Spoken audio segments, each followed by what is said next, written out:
Baby, tell me if you like it. Hey guys, welcome back to my channel, and if you are new, welcome. Thank you for stopping by. So today I wanted to share with you guys a little tip that I just recently discovered, and as you all may or may not know, I have relocated to Miami from Baltimore. So I have been trying to figure out, how to do my wash and goes all over again. And some of the things that I was doing back home, quote unquote, was not working down here. And I could not understand how I went from having like 5-day wash and goes, not stiff, bouncy, curly, not frizzy, to barely even getting 1 day. My hair was feeling super brittle. The curls weren't popping. They were looking very just like not the business. So for a while, if you guys have noticed, I have kind of calmed down with doing the wash and goes because I was not really happy with the result. And what I was finding was it wasn't so much my routine and the products, it was the way I was drying my hair. So for one, I used to air dry a lot, and number two, I used to diffuse a lot. And I would do it on high heat, high speed, and my curls just looked amazing. So I want to share with you guys a tip that I just recently discovered, and maybe this is why your wash and goes haven't been looking good, or maybe you stay away from wash and goes because it's like you don't like the result. So tip number one, for me, I have low porosity hair. Mostly on the top I do have high porosity, so I like kind of put my products in accordingly. And what I have noticed is that I need to half and half dry, which means I need to half air dry, half blow dry. And for number two, I have completely cut out the diffuser. That just gives me too much frizz too soon, and it does not allow me to have multiple days for my wash and go. I like to at least have 4, maybe 5 if that's stretching it. But yeah, so what I like to do is after I apply my products, which mostly I like to do my wash and goes at night, that way I can let it air dry overnight. And what I do is I use the wet t-shirt, well, it's not wet, but I use a t-shirt and I like put it on my head like a scarf. I put it up in the pineapple as it's wet, and then I put the t-shirt on so it does not like overly soak my pillow. And then in the morning I'm left with this. So now my hair is about, I want to say 60% dry. Mostly it is dry here and it is not dry on the roots. And so what I want to do is create more volume but not frizz, and also it allows my hair to have movement. I feel like if I go in too soon with a blow dryer once it's super wet, that for one causes a lot of friction, so that creates a lot of the frizz. And number two, it really like overly dries your hair out. It takes out that moisture that you put in with your product. So if you're noticing that your hair is like not really moving when it's in a wash and go, it's kind of stiff, you might be blow drying too soon, and you also might be blow drying on too much heat. So I know we like to get our hair dry as much as possible, as fast as possible, but this is really crucial to having the most bomb wash and go. Guys, you have to put it on low heat and low speed. I know it's going to take forever, but that's why air drying overnight is going to really help speed up that process. So basically what you're just doing with the blow dryer is getting your roots, and you can go ahead and start stretching your hair if you experience a lot of shrinkage. So I have definitely noticed that doing it this way, my curls just look so much prettier. They're clumped together and there's a lot of movement. It's not dry, it's soft, and it's just not that, that stiff kind of like frizzy looking wash and go that nobody likes. So I'm gonna go ahead and show you guys. So like I said right now, my hair is about 60-70% dry. It's mostly dry on the ends. The roots are extremely wet, and as you can see, there is no volume. It's very flat. So I'm going to go ahead and kind of mute this, but as you can see, this is how loud it is. And I have stopped doing the diffuser because although diffusing does give you a lot of volume, I feel like the girls who should do diffusing, two types.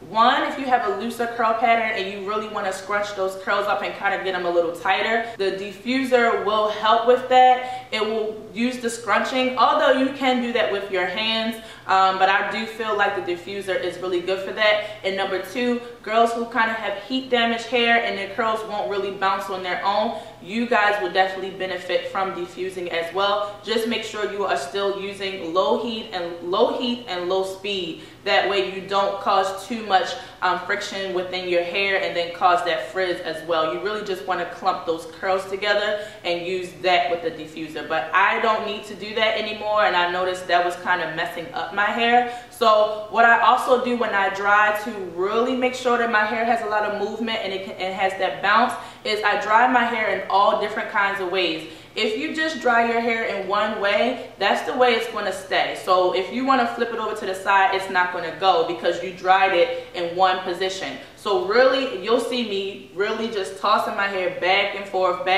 forward, backwards to get that volume, to make sure it has that movement still without causing frizz. So here we go. Once it is completely dry is when I will start stretching. You don't want to stretch too soon because that's going to also cause frizz and take out your curl. You want to make sure that your hair is completely dry before you start the stretch.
Dry, I'm going to go ahead and stretch it just a little bit just to bring that down some, and I'm going to kind of fluff it up a little bit more. I mean, my hair doesn't get too big on first day, which I don't mind, so it can get bigger and bigger as the days goes on. The pineapple definitely helps to like stretch it out some. So I don't stretch anything above my ears. Like I find that it probably gonna make my hair look a little bit too long.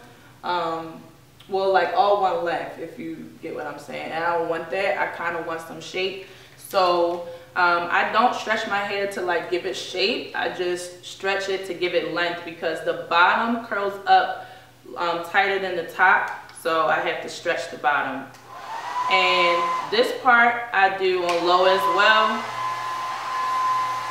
And I just pull it down and I hold it right here.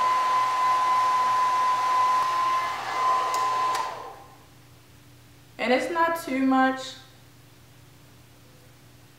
And I take this out.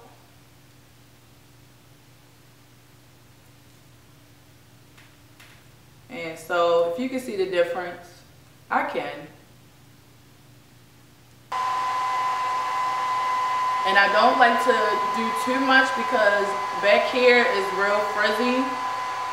So I don't want to like take away any curl definition because it's already hard for it to like keep it back there.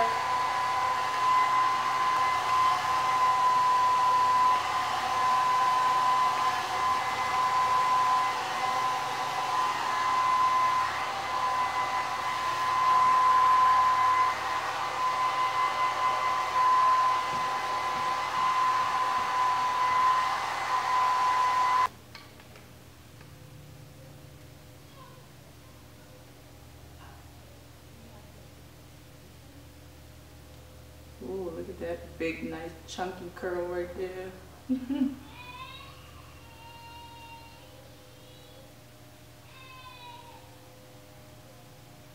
Alright guys, and this is the finished look. So thank you guys so much for watching. I hope this video helped, even though it was something just as simple as changing the way you dry. It definitely did help me out for the better once I figured this out, so I wanted to share it with you guys in case you all have been making the similar mistake and you just weren't sure why your wash and goes weren't really turning out right. And for this method as well, I do get a lot of days, so let me know just by doing these simple changes if it helped you out. I would love to know down in the comment section. Also, let us know what are your curl patterns and your hair type, I guess you could say. I would love to know, like, what's the majority of the guys that watch me? Is it all across the board or kind of similar to my own hair texture? Don't forget to comment, rate, and of course subscribe, and I will see you in my next one.